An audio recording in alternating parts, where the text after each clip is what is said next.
Magandang oras mga kababayan, mga ka-Golden Boy. Bakit nga ba kumukunti na ngayon ang supporters ni Digong? At ang kanilang mga proclamation rally ay hindi na ginaganap sa mga grandstand. Hindi na ginaganap sa malalaking espasyo. Ginaganap na lamang ito sa mga basketball court, na maliliit na basketball court para magmistulang siksikan ang mga tao. Pero kapag ilagay mo sa grandstand o sa football field, ay makikitang parang nilalangaw. Narito ang video courtesy sa atin ng Sa Iyong Araw. Grabe, nakakagulat ito. Bakit tila walang tao? Bakit tila basketball court lang? Bakit nilalangaw na ang proclamation rally ng dating Pangulong Rodrigo Duterte kasama ng kanyang mga pambato sa Senado?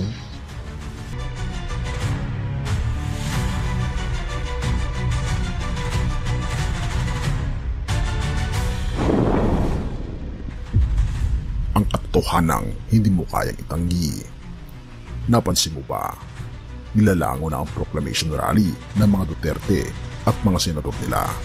Kung dati napupuno ang malaking venue, ngayon, basketball court na lang ang gamit at kahit doon, ang dami pang bakanteng upuan. Halika, atin itong isa-isahin mga kaibigan. Makikita natin ito. Pagkatapos, ito pa kaibigan. Parang napakaliit lamang ng mga dumadalo. At kung mapapansin, Grabe. may mga bakanteng upuan pa. 200 lang yata ang umatindi. Ayan o, mga basketball court na lang at yung kanina ay sa barangay hall na lang para siksikan ng mga tao. Tingnan, kaya nilalagay nila sa maliliit na espasyo. Hindi katulad noon na sikat-sikat pa si Digong, sikat na sikat dahil suportado siya ng mga loyalista. Pati mga loyalista ay umaten sa rally ni Digong noong pagkandidato niya pa. Of course, suportado siya ni PBBM at ng buong Ilocos. Pero ngayon, wala na yung Ilocos eh. Kaya Mindanao na lang ang nagsuporta kay Digong, yung mga kapitbahay niya. Iba ka kapitbahay niya nga, hindi pa rin bubuto sa kanya. Well, ganito talaga.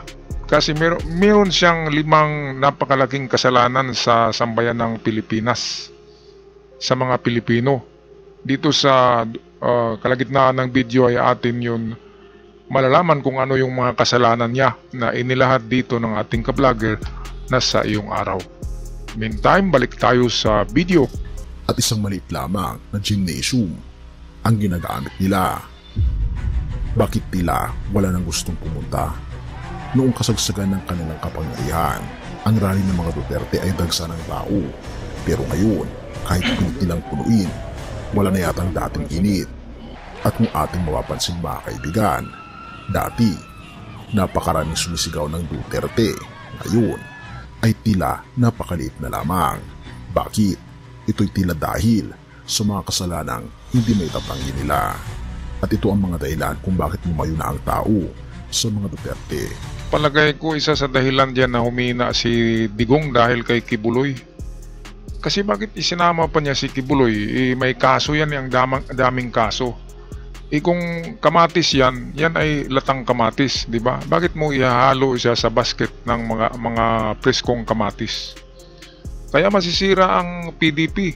PDP laban ba yung partido ni Digong, yung suka team? Bakit mo ilalagay doon, isasali mo si Kibuloy? Yun ang pagkakamali ng kanilang partido. Kasi ano na nga yung partido parang wala. Robin Padilla, di ba? Bato de la Rosa, ay nako. Marcoleta, ay nako. Nandiyan pa si Ipi, ay nako. Artista. Dinagdag pa si Kibuloy. Dapat hindi na, kasi si Kibuloy diyan ang pinakamaraming kaso diyan sa senatorial sa suka team ni Digong. Kaya dapat wala si Kibuloy, isa yan sa kanyang kryptonite. Kaya kumukunti na lang. Bakit makipagtandim ka, makipagsama ka sa ang daming kaso na tao? Diba? Mas ang reputasyon ay hindi maganda Dapat nagpahinga na lang, pinahinga na lang ni Digong si Kibuloy at kumuha ng isang malinis na kandidato. Total, kapag manalo sila, absuelto ang kaso ni Kibuloy kapag babalik sila sa pwesto, di ba? Itong si Kibuloy naman, dapat tiningnan niya na hindi talaga siya manalo. Ilang lang naman ang membro ngayon ng QJC. 'Di ba? Nasa 5,000 at kumunti pa kasi yung iba tumiwalag na. Kaya merong iba pang napakalaking kasalanan si Digong sa sambayan ng Pilipinas, sa mga Pilipino, kung bakit ay bumulusok ang kanyang popularity. At isa pa ay matanda na siya, di ba? Ang dapat kasi maging presidente ay yung active pa, yung pwede pang tatakbo, yung very healthy, because healthy body goes with a healthy mind, di ba? Kapag healthy ang katawan, healthy ang isip mo kasi wala kang nadarama na sakit. Kung masakit na yung mga kasukasuan mo, pagtayo mo, aray ka, aray-aray, di ba? Yung utak mo, hindi makapag-isip ng maganda dahil aray ng aray ka palagi. Kapag babangon ka sa umaga, aray ng aray ka. Tapos matutumba ka pa kasi nagtutungkod ka na, wala nang balanse, matanda na. Kaya, yan yung mga rason na maidagdag ko kung bakit humihina ang popularity ni Digong. At isa pa, pagod na ang mga tao sa kakamura, mura ng mura. Pati Panginoong Diyos, minumura niya. Pati Santo Papa, minumura niya. Ewan ko lang yung kanyang ina kung minumura niya. Okay, balik tayo sa video. Una, mga kaso ng korupsyon. Saan nga ba napunta ang bilyong-bilyong intelligence funds? Bakit maraming proyektong hindi natapos pero milyon-milyon ang budget? Unti-unti nang lumalabas ang mga anomalya na pilit na itinatago noon. Idagdag mo pa rito. Ito yung rason kung bakit gusto nilang makabalik, dahil gusto nilang takpan itong mga anomalya. Itong mga utang, mga proyekto na hindi natapos, ginastos ang pera. Ayan, confidential fund pa more. Kaya gusto nilang makabalik para matakpan yan. Pero hindi na matatakpan yan. Nalalantad na. May kasabihan nga na walang usok na maitatago at walang amoy na hindi sisingaw. Di ba mga kababayan? Kung kayo'y DDS ay mag-isip-isip na kayo. Kasi yung iba ay hindi rin bulag talaga sila, sulit pa rin sila na DDS. Kahit na yung kanilang presidente ang nagbenta ng Pilipinas ng WPS at China. Kaya pag-isipan nyo ng mabuti, ang labanan ngayon ay hindi tungkol kay PBBM at Duterte. Ang kalaban natin ay China.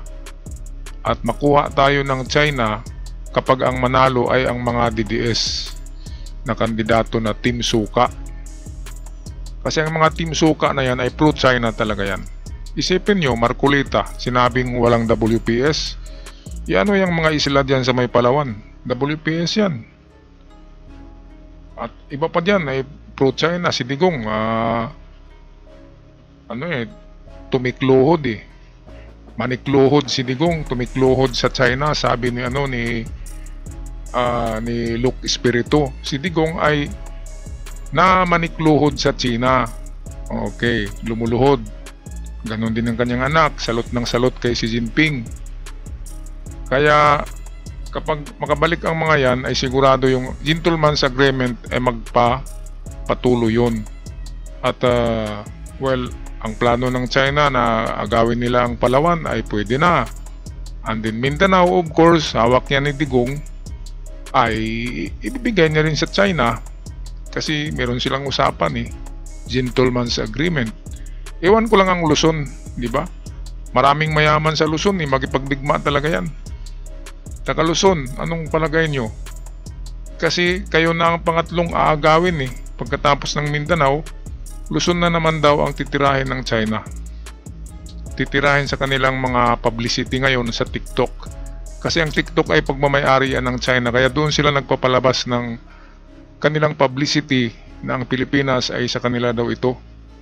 Umpisa sa WPS, Palawan, Mindanao, and then lastly ay buong Luzon.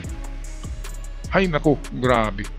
Kaya ito ang mga rason kung bakit bumulusok ang popularity nitong si Digong. Okay, balik tayo sa video courtesy ng ating ka-vlogger sa iyong araw. Idagdag mo pa rito ang kabalintunaan ng war on drugs. Pinangako nilang lilinisin ang Pilipinas sa droga, pero bakit maraming malalaking drug lord ang hindi man lang nakasuhan masyado?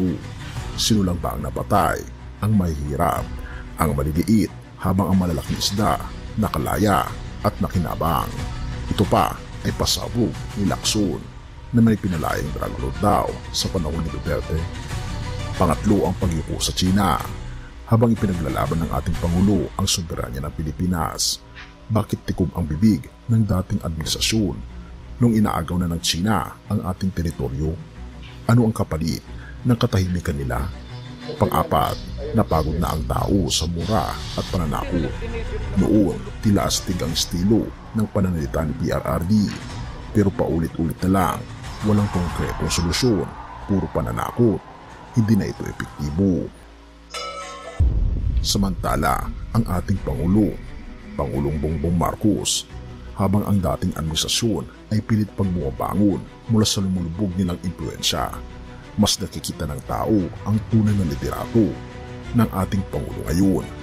Kung ating mapapansin sa mga rally proclamation ni PBBM kasama ng kanyang mga potensyal na mga senador, mapapansin natin na talaga namang napakaraming mga tao hindi mahulog ang karayom at tila mas dumami pa ang sumisigaw ng PBBM. Ayan, tama yan. Bakit naman dadami ang tao kapag proclamation rally ni PBBM? Kasi alyansa iba't ibang iba't ibang partido yan na nag-combined at naging alyansa. Manny Pacquiao, di ba? Ibang partido yan. Bilyar, ibang partido yan, naka-orange di ba? Kaya parang parang allied forces. Kaya malakas talaga kasi maraming supporters, iba't ibang sekta, iba't ibang partido ang supporters ng alyansa. Kaya marami talaga. Kay Digong didiis lang di ba? Kaya dapat dito ay manikluhod na si Digong kay PBBM, hindi na sa China. Kasi kung magipagkaibigan siya kay PBBM, ay siguradong mabigyan pa sila ng pwesto sa gobyerno, di ba? Huli na. Sinaktan na nila ang damdamin ng mga supporters, ng mga loyalista, di ba? Mga loyalista, kudos sa inyong lahat. Sinaktan na nila ang inyong puso ng mga loyalista, sinaktan ni Digong. Kaya hindi na mababawi ang lahat. Hindi na mababawi. Patuloy na bumulusok sa kumunoy itong mga plano at mga pangarap ni Digong. Ayan, dahil sa ginawa nila, sobra-sobra na paninirang puri kay PBBM. Kung talagang magaling na politiko, itong debate ng eksakto at lalaban ka ng patas, hindi yung maninirang puri at gagawa pa ng video-video na pulburon. Sinakyan pa yung PhilHealth issue. At meron pang isang sinakyan na yung pagbenta ng ginto, gawa-gawa ng kwento. Lalo ngang dumami ang ang pundo diyan sa Bangko Sentral dahil sa pagbenta ng ginto. Nagkaroon tayo ng profit na around 3.1 billion dollars yun 3.1 billion dollars dahil sa pagbenta ng ginto. At yung 3 something ay magagamit na yun sa pagbabayad ng ating mga bayaran sa Pilipinas. Yan ang pag-manage ng ginto. At yung ginto na naibenta ay babalik din yun kasi yung halaga na naibenta ay ibili yun muli ng mga ginto sa local miners. Magaling ang strategy ng BSP, kaya wag nating tatawaran ang mga kagalingan ng nandyan Benjamin Diokno sa BSP, na pagagaling na ekonomista yan. Okay, at meron lang akong idagdag dito sa itong sinabi ni sa iyong araw na mga kasalanan ni Digong. Itong dito, tila astig ang estilo ng pananalita ni PRRD. Ito, astig na estilo. Kulang yata yung 5 Ang pang-anim dyan, napakalaging kasalanan ni Digong sa taong bayan, sa mga Pilipino, ay ang kanyang EJK or extrajudicial killing. 30,000 ka mga kaluluwa ay hinatid niya sa impyerno. Grabe, kawawang mga tao yun. Okay lang kung mga daga yung pinagbabaril. At yung mga namamaril naman, iwan ko kung makakatulog sila kung hindi sila minumulto. Grabe naman ang mga tao yan. Dahil lang sa reward money ay babaril na kayo ng mga inosinteng bata. Oo nga, yung iba ay drug poser, pero dapat ikulong lang yun. Ikulong lang, di ba? O kahit ikulong nyo lang habang buhay. Pero wag nyong patayin kasi ang Diyos ang nagbigay ng hininga. Yung hinihinga natin na hangin, bigayan ng Diyos. At Diyos lamang ang pwedeng kukuha niyan. Okay, so balik tayo sa iyong araw. Tapusin na natin tong video. Ang malaking pagbabago sa ating bansa. Ating pagtingnan ang mga raling ito.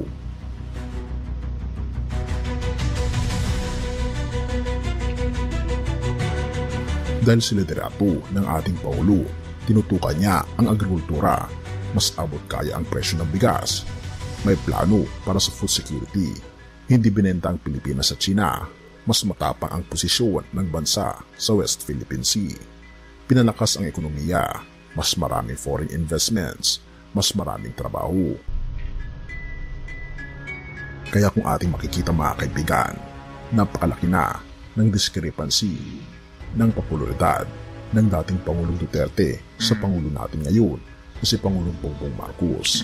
Totoo, Ang tanong ay, ano nga ba ang nangyari? Bakit lumulubog na ang mga Duterte? Kaibigan, ang Pilipinas ngayon ay nasa bagong direksyon. Ang tanong, sasabay ka ba sa pagbabago o mananatili ka sa lumang sistemang puno ng pananakot? Ayan mga kababayan, mga DDS. Sasabay ka ba sa pagbabago? Ayan, no? Sasabay ka ba sa pagbabago o manatili sa lumang sistemang puno ng pananakot, panlilin lang at kasinungalingan at patayan? Handa ka na ba na sasama ngayon sa bagong direksyon natin, ang bagong Pilipinas? Of course, yan ay dahil kay PBBM ay papunta na tayo sa napakagandang direksyon ng ating bansa. At ako'y magpaalam na, huwag kalimutan mag-subscribe sa ating channel, mga kababayan, mga ka-Golden Boy, sa mga bago pa lamang, para palagi kayong updated kung may bagong uploads. Hanggang sa muli, God bless the Philippines.